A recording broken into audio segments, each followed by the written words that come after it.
La cita. D. Edgar Allan Poe. Espérame allá. Yo iré a encontrarte en el profundo valle. Henry King, obispo de Chichester. Funerales en la muerte de su esposa.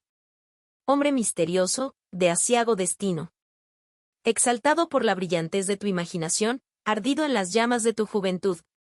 Otra vez, en mi fantasía, vuelvo a contemplarte. De nuevo se alza ante mí tu figura. Y no como eres ahora, en el frío valle, en la sombra, sino como debiste de ser, derrochando una vida de magnífica meditación en aquella ciudad de confusas visiones, tu Venecia, Elíseo del mar, amada de las estrellas, cuyos amplios balcones de los palacios de Palladio contemplan con profundo y amargo conocimiento los secretos de sus silentes aguas. Sí, lo repito, como debiste de ser. Sin duda hay otros mundos fuera de este, otros pensamientos que los de la multitud, otras especulaciones que las del sofista. ¿Quién, entonces, podría poner en tela de juicio tu conducta? ¿Quién te reprocharía tus horas visionarias, o denunciaría tu modo de vivir como un despilfarro, cuando no era más que la sobreabundancia de tus inagotables energías? Fue en Venecia, bajo la arcada cubierta que llaman el Ponte di Sospiri, donde encontré por tercera o cuarta vez a la persona de quien hablo. Las circunstancias de aquel encuentro acuden confusamente a mi recuerdo.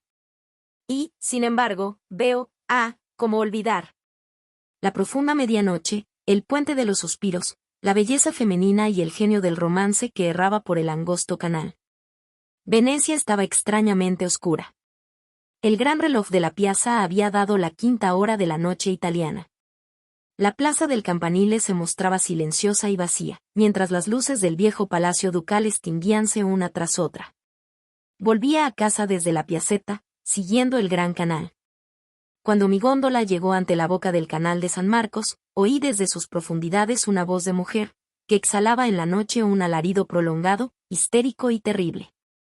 Me incorporé sobresaltado, mientras el gondolero dejaba resbalar su único remo y lo perdía en la profunda oscuridad, sin que le fuera posible recobrarlo.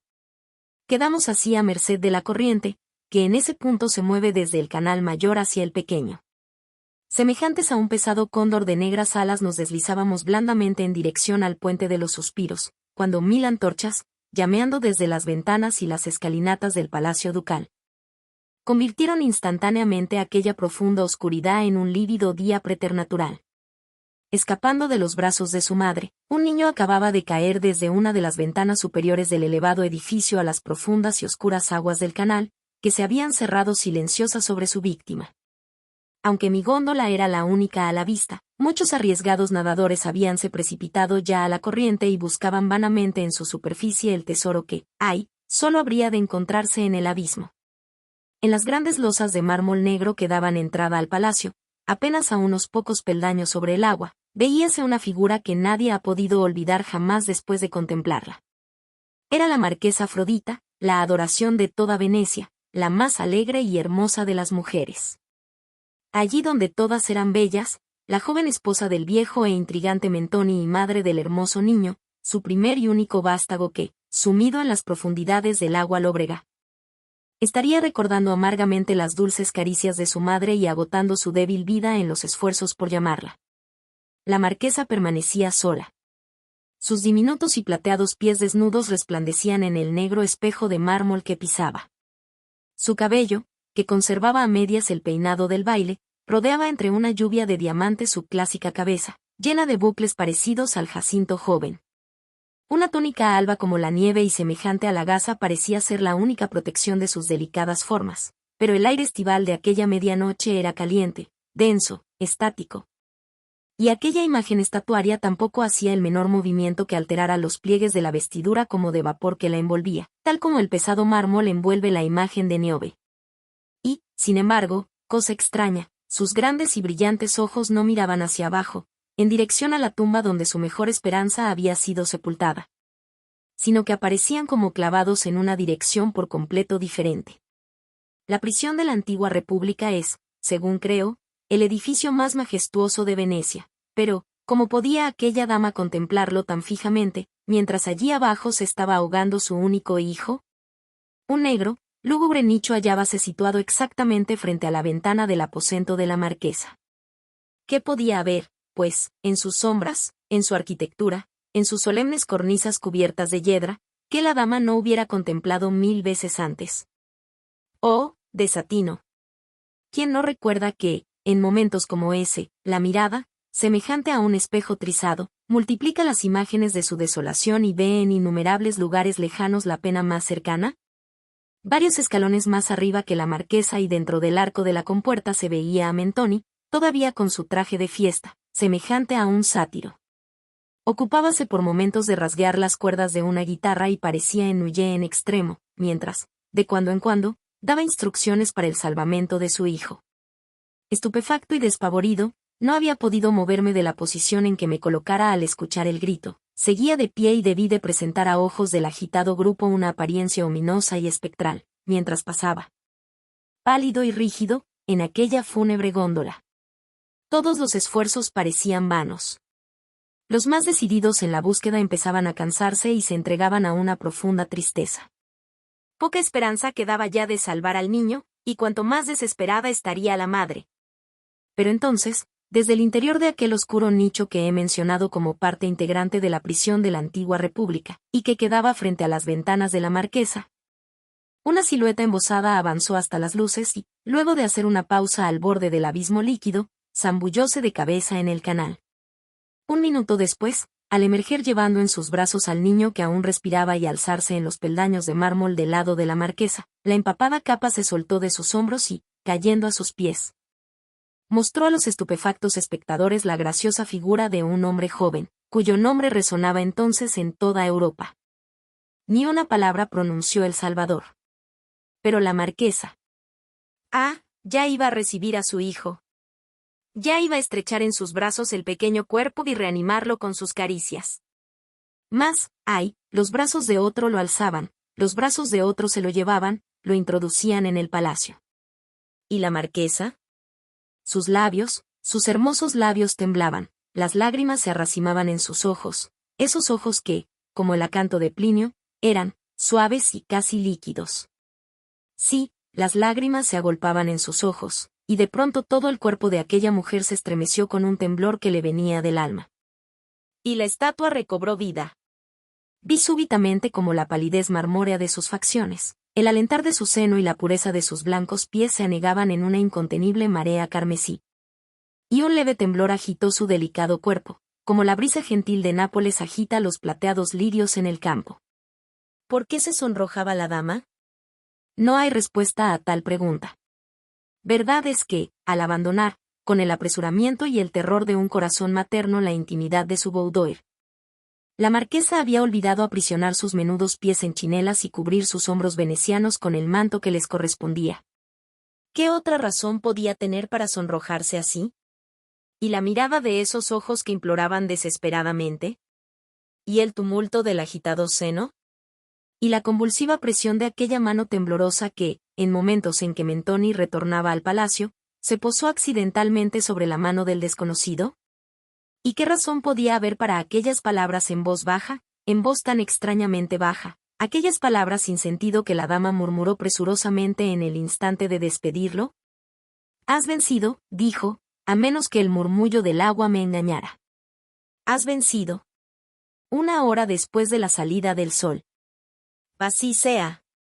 El tumulto se había apaciguado, murieron las luces en el interior del palacio y el desconocido, a quien yo, sin embargo, había reconocido, permanecía solo en la escalinata.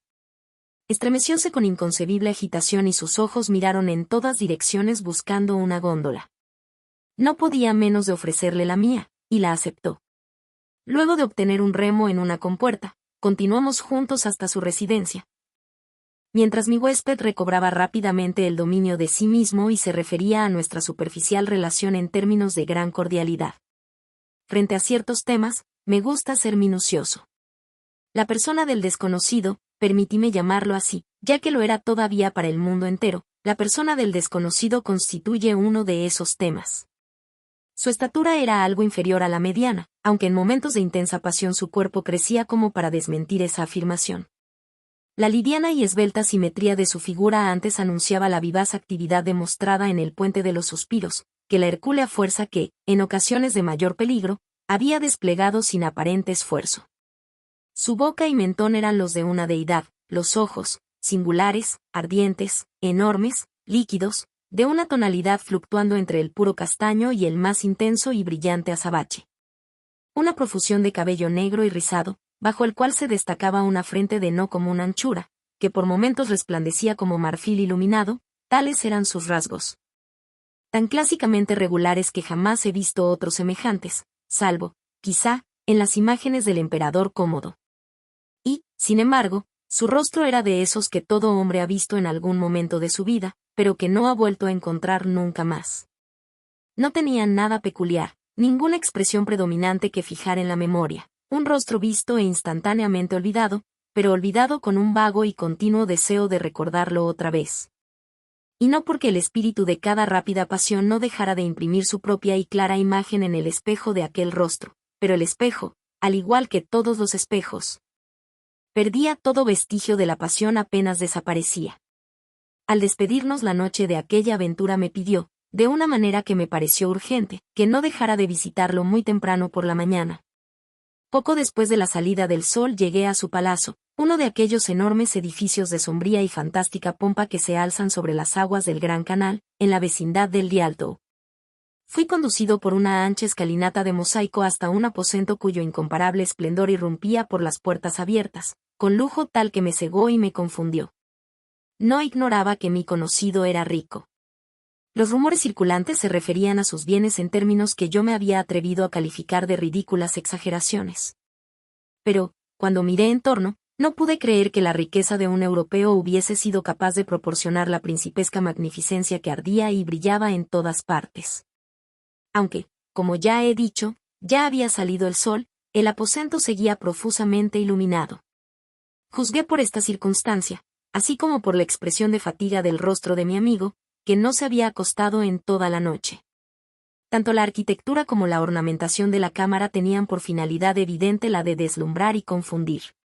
Poca atención se había prestado a lo que técnicamente se denomina armonía, o a las características nacionales. La mirada erraba de objeto en objeto, sin detenerse en ninguno, fueran los grotesques de los pintores griegos, las esculturas de las mejores épocas italianas, o las pesadas tallas del rústico Egipto. Ricas colgaduras, en todos los ángulos del aposento, vibraban bajo los acentos de una suave y melancólica música cuyo origen era imposible adivinar. Los sentidos quedaban oprimidos por la mezcla de diversos perfumes que brotaban de extraños incensarios convolutos, junto con múltiples lenguas oscilantes y resplandecientes de fuegos violeta y esmeralda. Los rayos del sol que apenas asomaban caían sobre aquel conjunto a través de ventanas formadas por un solo cristal carmesí. Saltando de un lado a otro, en 1000 refracciones, desde las cortinas que bajaban de sus cornisas como cataratas de plata fundida. Los rayos del astro rey se mezclaban por fin con la luz artificial y caían en masas vencidas y temblorosas sobre una alfombra tejida con riquísimo oro de Chile, que daba la impresión de líquido. Y ja, ja, ja. Rió el señor de aquel palacio, ofreciéndome asiento y tendiéndose en una otomana. Bien veo, agregó al advertir que no alcanzaba a adaptarme inmediatamente a la bienseance de un recibimiento tan singular. Bien veo que está usted asombrado de mi cámara, mis estatuas, mis pinturas. La originalidad de mi concepción en materia de arquitectura y tapicería. ¿Verdad que se siente como embriagado frente a mi magnificencia? Pero, perdóneme usted, querido señor, y aquí el tono de su voz descendió hasta tocar el espíritu mismo de la cordialidad, perdóneme mi poco caritativa risa. Parecía usted tan completamente asombrado. Por lo demás, ciertas cosas son a tal punto cómicas, que uno tiene que reír o morirse. Morirse de risa debe ser el más glorioso de todos los fines. Sir Thomas More, y qué hombre era Sir Thomas More, murió riéndose, como usted sabe. En los absurdos de Ravisius Texte hay una larga lista de personajes que terminaron de la misma magnífica manera. Y ha de saber usted, continuó, pensativo, que en Esparta, que se llama ahora Palaeo Chori, hacia el oeste de la ciudadela, entre un caos de ruinas apenas visibles, existe una especie de zoque, en el cual todavía son legibles las letras. Indudablemente, forman parte de. Ahora bien, en Esparta se alzaban 1000 templos y altares dedicados a 1000 divinidades distintas. Qué extraordinariamente raro que el altar de la risa sea el único que ha sobrevivido a los demás. Pero en este momento, agregó, mientras su voz y su actitud variaban extrañamente, no tengo derecho de estar alegre a expensas de usted. Y no me extraña que se haya quedado estupefacto al entrar. Europa no es capaz de producir nada tan hermoso como mi pequeño gabinete real. El resto de las habitaciones no se le parecen para nada, son simples ultras de insipidez a la moda. Pero esto es mejor que la moda, ¿no le parece? Y, sin embargo, bastaría que vieran este aposento para que se iniciara la moda más furiosa, entre aquellos, claro está, que pudieran pagarla al precio de su entero patrimonio. Pero me he cuidado de semejante profanación. Salvo una persona, es usted el único ser humano, fuera de mí y de mi ballet, que ha sido admitido en los misterios de estos aposentos reales desde el día en que fueron adornados, como puede verlo. Me incliné en señal de agradecimiento, ya que aquel lujo sobrecogedor, los perfumes, la música y la inesperada excentricidad del tono y la actitud de mi huésped me impedían expresar con palabras lo que de otra manera hubieran constituido un elogio. «Aquí», dijo él, levantándose y apoyándose en mi brazo, mientras íbamos de un lado a otro de la estancia, «aquí hay pinturas desde los griegos hasta Cimabue, y de Cimabue hasta la hora actual. Muchas han sido escogidas, como puede usted ver, con muy poco respeto por las opiniones de los entendidos. Y, sin embargo, constituyen una decoración adecuada para un aposento como este. Hay asimismo algunos chefs de oeuvre de grandes desconocidos, y aquí figuran dibujos inconclusos de hombres que fueron celebrados en su día y cuyos nombres han quedado reservados al silencio y a mí. Gracias a la perspicacia de las academias. ¿Qué piensa usted?, dijo, volviéndose bruscamente mientras hablaba, de esta Madonna della Pietà. «Es la obra de Guido», exclamé con todo el entusiasmo de mi espíritu, pues había estado contemplando intensamente su incomparable hermosura. «Es la obra de Guido. ¿Cómo pudo usted obtenerla?» «No cabe duda de que es en pintura lo que la Venus en escultura». «Ah», dijo pensativamente. «Venus, la hermosa Venus. ¿La Venus de Médicis? ¿La de la pequeña cabeza y el resplandeciente cabello?» Parte del brazo izquierdo. Aquí su voz se tornó tan baja que me costó oírla, y todo el derecho han sido restaurados. Pienso que en la coquetería de ese brazo derecho reside la quinta esencia de la afectación. Para mí, la Venus de Canova. El mismo Apolo es una copia, no cabe la menor duda. Estúpido y ciego que soy, incapaz de alcanzar la tan mentada inspiración del Apolo. Perdóneme usted, pero no puedo evitar, téngame lástima, una preferencia por el Antinoo. ¿No fue Sócrates quien afirmó que el escultor encuentra su estatua en el bloque de mármol?